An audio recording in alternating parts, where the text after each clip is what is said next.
Alors les principaux chiffres et données de ce chantier, c'est 50 000 m² de toiture sur une épaisseur de 8 cm d'isolant, donc environ 4 000 m3, 700 tonnes en poids. Et pour évacuer tout ça, ça représente 150 rotations de 2 bennes de 30 m3.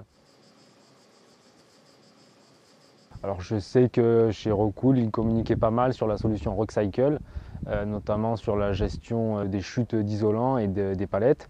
Et je me suis dit que si ça fonctionne sur des chutes de plaques d'isolant, ça peut fonctionner à grande échelle sur un chantier de rénovation. Alors l'aspect environnemental et recyclage, c'est vrai que pour moi c'est un aspect important même dans la vie de tous les jours et quotidiennement, parce que j'essaye de faire ça dans ma vie personnelle, de recycler, trier. Et professionnellement, c'est vrai que c'est pas forcément compliqué, mais il y a une approche un peu à avoir avec les gars sur place pour leur expliquer que cette benne, on ne met pas forcément tout dedans, mais que de l'isolant, que ça va partir chez un prestataire pour que ça reparte ensuite chez Rockwool pour être réutilisé. Donc il y a beaucoup de communication et de faire un peu attention tous les jours, mais au final ça marche très bien. Et si on parle également du recyclage, donc on a à disposition des bennes avec un prestataire qui s'appelle Valorsol, qui est quotidiennement présent avec 2 rotations par jour et qui ensuite récupère cette matière première, qui fait un premier tri et qui le réenvoie ensuite dans des camions spécifiques chez Rockwool en Auvergne.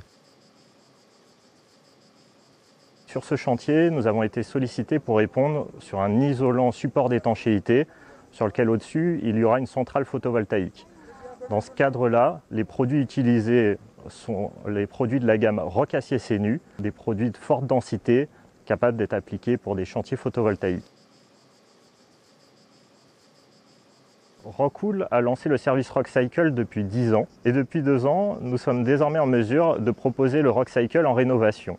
Sur ce chantier, il a fallu répondre à une problématique importante car il y a 600 tonnes de laine de roche à récupérer. Nous avons donc fait appel à Valorsol sur ce site qui a mis à disposition des bennes.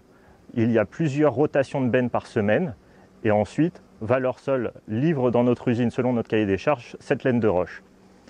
Dans le cadre de notre process de fabrication, la laine de roche peut être utilisée comme matière première et permet donc de fabriquer de nouveaux matériaux. En plus de la récupération de laine de roche, dans le cadre de notre service Rockcycle, nous pouvons mettre à disposition des big bags pour récupérer les plastiques, mais nous sommes également en mesure de récupérer les palettes que nous expédions sur chantier.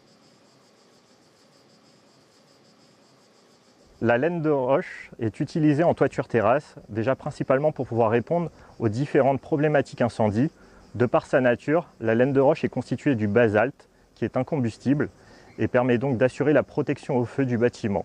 En plus de cela, la laine de roche va participer au confort acoustique. De par sa nature, on va augmenter l'isolement acoustique dans le bâtiment. Bien sûr, la laine de roche reste un isolant et va donc participer au confort thermique à l'intérieur du bâtiment. Au niveau du groupe Soprema, dont Soprema Entreprises fait partie, notre volonté de contribuer activement à la transition écologique nous pousse constamment à innover et trouver des solutions pertinentes. De plus, le tri, le recyclage et la valorisation de nos déchets sont un enjeu de taille pour notre société. Ce chantier de dépose en est une belle illustration. Soprema Entreprises est engagée depuis de nombreuses années dans une démarche de revalorisation et de réduction de son volume de déchets. Ainsi, la chasse au gaspillage et l'amélioration de nos solutions de tri, recyclage et valorisation des déchets sont inscrites dans notre politique RSE. La démarche mise en place par Hugo Fournel s'intègre parfaitement dans notre stratégie et est un très bon exemple qui mérite d'être mis en avant et dupliqué dès que possible.